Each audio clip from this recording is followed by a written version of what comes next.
샘터가족 여러분 안녕하십니까? 샘터지기 김덕겸 목사입니다. 오늘은 시편 43편 1절에서 5절까지를 본문으로 말씀을 상고하겠는데요. 오늘 본문의 말씀도 어제 본문 42편의 말씀같이 고라자손에 의해서 기록된 시입니다. 내용이 42편의 연장이라고 보면 되겠습니다. 오늘 본문에서도 역시 고라자손이 참으로 암담한 현실 속에서 어떻게 하나님을 찾았고 그리고 어떻게 그런 환경들을 이겨냈는지를 상세하게 기록하고 있는데요. 오늘 고라자손의 기도의 내용을 구체적으로 아주 세밀하게 말씀하고 있고요. 무엇보다 중요한 것이 기도 후에 그가 어떤 결단을 했었는가, 기도 후에 결단에 대해서 기록을 하고 있습니다. 1절, 2절, 3절에 보면 고라자손이 그 암담한 환경 속에서 어떻게 기도했는가를 말씀하고 있는데요. 그는 지속적으로 하나님께 기도하는 모습을 보여주고 있습니다. 1절에 보면 하나님이여 나를 판단하시되 경건하지 아니한 나라에 대하여 내 송사를 변호하시며 간사하고 불의한 자에게서 나를 건져주소서. 2절 말씀에 보면요, 주는 나의 힘이 되신 하나님이시오늘 이라고 말하고요. 3절에 보면요, 주의 빛과 주의 진리를 보내시어 나를 인도하시고 주의 거룩한 산과 주께서 계신 곳에 이르게 하소서라고 기도하고 있습니다. 그는 고라자손은 자신의 암담한 현실 속에서 한 번 기도하고 멈추는 것이 아니라 지속적으로 끊임없이 자신의 마음을 토하며 영혼 깊은 곳에서부터 하나님께 나아가고 있는 것을 볼 수 있습니다. 지속적인 기도, 이 기도가 중요한 것입니다. 하나님은 하나님의 시간에 응답하시기 때문에 우리는 하나님께서 응답하실 때까지 지속적으로 기도하는 것이 중요합니다. 이제 1절, 2절, 3절 방금 읽은 말씀 속에서 고라자손의 기도의 내용, 구체적인 기도의 내용을 우리가 볼 수 있는데요. 1절에 보면 하나님이여 나를 판단하시되 라고 말하다가 그 뒤에 보면 내 송사를 변호하시며 라고 그는 고백하고 있습니다. 하나님 앞에 기도하면서 그는 사람을 향해서 분노한 것이 아니라 자신을 힘들게 했던 사람들에 대해서 분노한 것이 아니라 하나님께서 공의로우신 분이시고 하나님께서 공의로 판단하실 것을 믿었기 때문에 그는 하나님께서 변호해 달라고 기도했던 것이고요. 2절에 보면 주는 나의 힘이 되신 하나님이시라고는 고백하고 있습니다. 그는 하나님에 대해서 여전히 나의 힘이요, 나의 능력이요, 나의 의지할 자라고 고백하고 있는 것입니다. 환경적으로 볼 때 고라자손은 지금 참으로 암담하고 침울하고 매우 모욕적인 그런 말들을 듣는 그런 상황이었습니다. 그러나 그는 고백하기를 하나님은 나의 힘이다 라고 고백하고 있는 것입니다. 3절에 주의 빛과 주의 진리를 보내시어 나를 인도하시고 주의 거룩한 산과 주께서 계시는 곳에 이르게 하소서. 인도란 표현을 씁니다.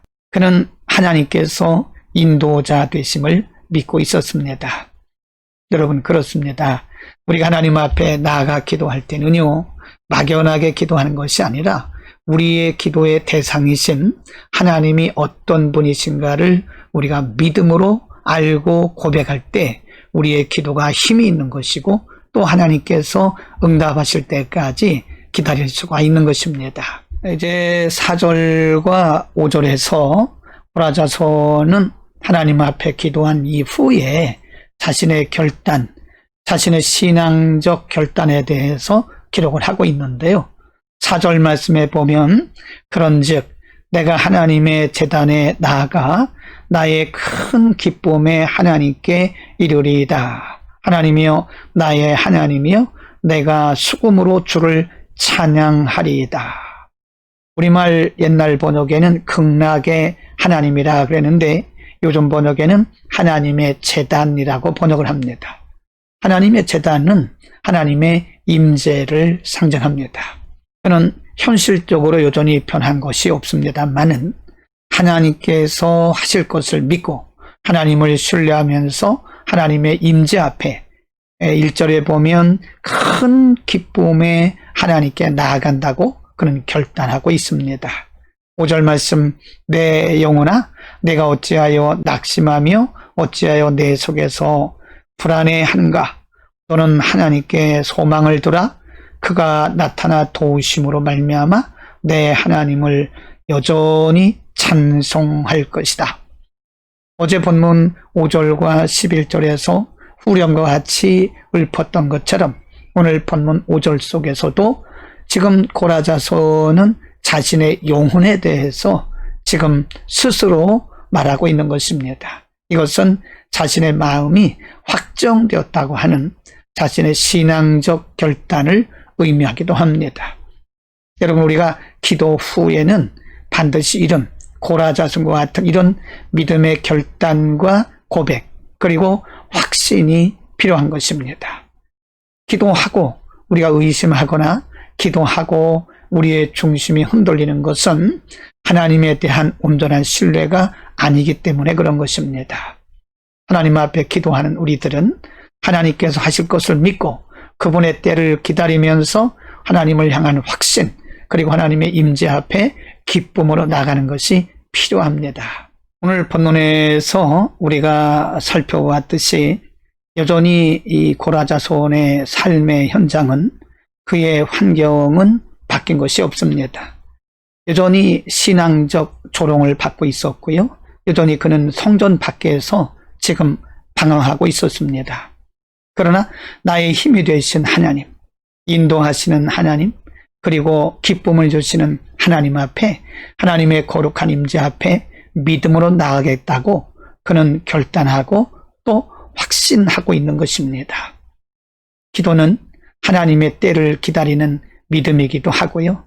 기도는 하나님께서 응답하실 때까지 우리가 확신 가운데 거하는 믿음의 결단이기도 합니다. 여러분, 하나님은 우리의 힘이시고 또 하나님은 우리의 인도자이십니다. 그러므로 우리는 그분을 끝까지 신뢰해야 됩니다. 우리의 시간표에 맞추지 말고 우리가 물론 하나님의 때와 시간을 알 수는 없으나 신실하신 하나님 그리고 실수가 없으신 하나님을 믿고 우리는 그분을 신뢰하고 인내해야 되는 겁니다. 시편 57편 7절에서 다윗이 내 마음이 확정되고 확정되었다고 고백했던 것처럼 우리는 하나님 앞에서 신뢰하는 마음과 그리고 확신하는 마음, 확정된 마음이 우리에게 필요한 것입니다. 우리의 상황이 어찌하든 오늘도 여전히 실수 없이 신실하게 우리의 인생을 인도해 가시는 하나님을 신뢰하면서 확정된 믿음으로 오늘도 승리하는 복된 하루가 되기를 축복합니다. 기도하겠습니다. 거룩하신 아버지, 신실하신 하나님 아버지, 우리의 힘이 되시는 하나님 아버지, 고라자손처럼 우리가 환경이 변함이 없을지라도 우리의 때에 응답이 없을지라도 우리의 믿음의 중심이 흔들리지 말고 하나님을 신뢰하며 인도자 되시는 하나님, 힘이 되시는 하나님을 끝까지 의지하고 나갈 수 있도록 믿음의 용기와 인내의 믿음을 통하여 주옵소서. 예수 그리스도의 이름으로 기도드립니다. 아멘.